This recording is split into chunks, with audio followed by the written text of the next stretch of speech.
Cindy，我知道你不停有時啲嘢都好靚啦、襯晒啦。咁 as 一個寵物主人，我諗你哋平時都成日出街，我知你有車仔啊，咁樣好多 accessories。有冇其他嘅介紹，或者你有冇其他款式可以同我哋分享下？有啲咩 recommendation 咧？哦，袋仔，首先我哋 share 翻 Monster 第一代嘅版本嘅袋先。呢個袋係我第一次買 Monster 嘅時候，哇！發覺哇呢個袋好正啊，即刻就買咗，因為佢即係可以載到我最大嗰隻松鼠狗，即係波波。因為佢差唔多，佢比起普通松鼠狗咧係即係比較巨型少少，但係佢其實唔係好重，佢5點幾 kg 嘅啫。咁但係呢個咧袋咧就可以 fit 到佢個 size。其實我諗應該同 頭先阿 Case 拎住嗰個應該差唔多 size 嘅，孭起上差唔多 size 啊。咁其實佢都係有好多即係透氣嘅地方啦。咁有唔同嘅話，因為第一代嘅時候咧，咁就未有拉鏈嘅，咁就暫時都係一個網袋啦。咁如果放一啲咧唔係好即係調皮嘅狗仔咧，其實佢哋都可以乖乖地喺裡面瞓嘅。不過而家呢個好似已經絕咗版啦，係咪啊？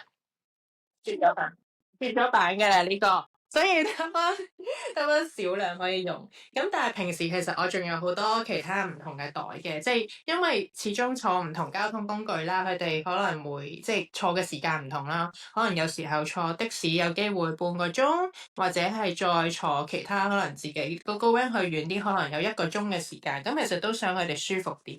咁咧，我哋咧就會咧揀一啲咧，譬如裡面咧係有啲 cushion 嘅。係啦，裡面有 cushion 嘅話咧，咁佢哋咧就會瞓喺度舒服啲啦，咁樣樣。咁同埋基本上都一定網袋咧，都一定係必須噶啦。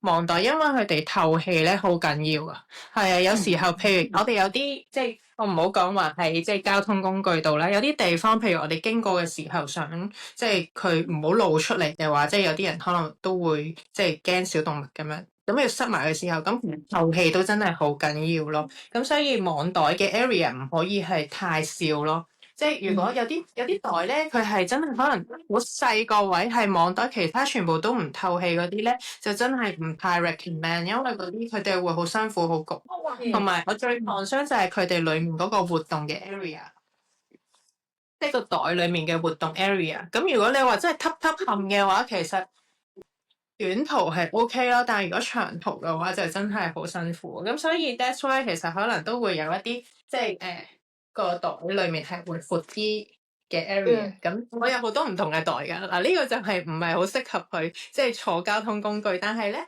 啲咧就係佢哋可以外出，佢哋可以坐得舒服啲，或者係即係有多啲空間可以瞓低，尤其是細狗仔啦，佢哋好懶嘅，一出到街咧即係坐一陣悶下咧，咁其實佢哋就瞓覺㗎啦。咁就另外就係一啲背囊啦，咁呢啲其實全部咧設計基本上網袋一定有㗎啦，係啦。咁即係我就算我拉埋佢，我唔封住嗰個面咧，咁其實佢都有好大嘅 area 咧係可以透氣咁樣。咁所以基本上我大部分呢幾個都係我比較常用嘅袋咁樣咯，係。咁當然仲有好多袋係即係 for 好多唔同 purpose。咁但係如果坐交通工具我就會揀呢幾個咯。咁當然其中有一個係唔合格，因為佢係唔可以完全吸個頭仔係佢就可以係啊。咁但係相信其實佢哋有好多唔同嘅品牌都有即係類似嘅款式啦，咁樣樣。咁同埋坊間我諗係好多大型嘅寵物店其實都有好多即係類似嘅 bag，或者有啲再硬淨啲，好似上次輕鐵我哋示範見到嗰啲好大個底夠硬淨。其實底夠硬淨咧好緊要，我都覺得，因為佢哋坐喺度如果太腍嘅話咧，我又覺得即係承托力唔夠。佢哋可能會隻腳會痹或者點樣樣，所以其實呢個都係一個考慮嘅地方。我真係一個好細心嘅媽咪，講得好好，因為係咯，最緊要佢哋舒服，同埋你要 consider 佢個旅程啦。Actually，你 inspire 咗，我想問你成日出街就慣咗入袋，即係可能會唔會話嗰陣時都要訓練過佢一排 get used to 可能新嘅袋又或者點樣，會唔會要同佢練習下咁樣，等佢冇咁即係舒服啲咯？Cindy 有冇？我有嘅，因為其實嗱，Pancake 咧就係一隻幾乖嘅狗嚟嘅，咁咧其實佢就唔使點樣訓練咧，佢就好快自己就見到個袋咧就會跳入去。我冇特別訓練過，咁但係咧波波咧就真係比較調皮少少、曳少少，咁我都花咗好多時間咧，即係訓練佢入袋啦，即係通常都係用一啲零食引誘噶啦。咁其實時間唔係太長，可能係好快1個月半個零月左右。其實佢慣咗呢個模式，每一次你入袋去俾嘢食佢咧，佢自己就會跳入去個袋度啦。咁樣。其實呢個以下分享就係點解我會有 Monster 咯，因為當初咧養 Monster 咧，佢頭2個月都冇出過一下聲，然後我就好大膽帶佢去想搭一個站啦，點知佢喺月台度吠咗一聲喎，跟住咧咁我就開始覺得係咪個袋佢唔舒服咧，所以咁樣咧，跟住就周圍啊上網啊就買咗好多唔同嘅袋啦。跟住都好似佢唔係好舒服，跟住後尾我就自己車一個袋，咁佢就好似好好多啦。跟住就可能每佢喺個袋度耐少少咧，就俾個零食佢啦，再耐啲又俾零食啦，即係用嘢食訓練咯。因為就係視乎你隻狗仔本身係咪餵食嘅，咁用嘢食係可以完全係訓練到佢哋入袋咯。咁佢上次吠係輕鐵定地鐵啊？西鐵啊，西鐵。哦，西鐵啊，跟住嚇到我即刻去搭的士，幫佢發現啦 ，right？佢唔係定係冇啊，我已經理唔到啦，我真係驚到，因為第一次偷渡真係好驚嘅。咁所以就 inspire 咗呢個品牌啦。多謝佢廢啊，多謝佢就激動咗呢個 inspiration，就有一個新嘅品牌。好啦，咁我 next question 咧就想問下啦，既然而家因為我哋呢個program 呢個 podcast 就係啱啱開始啦，咁都想多啲人 follow。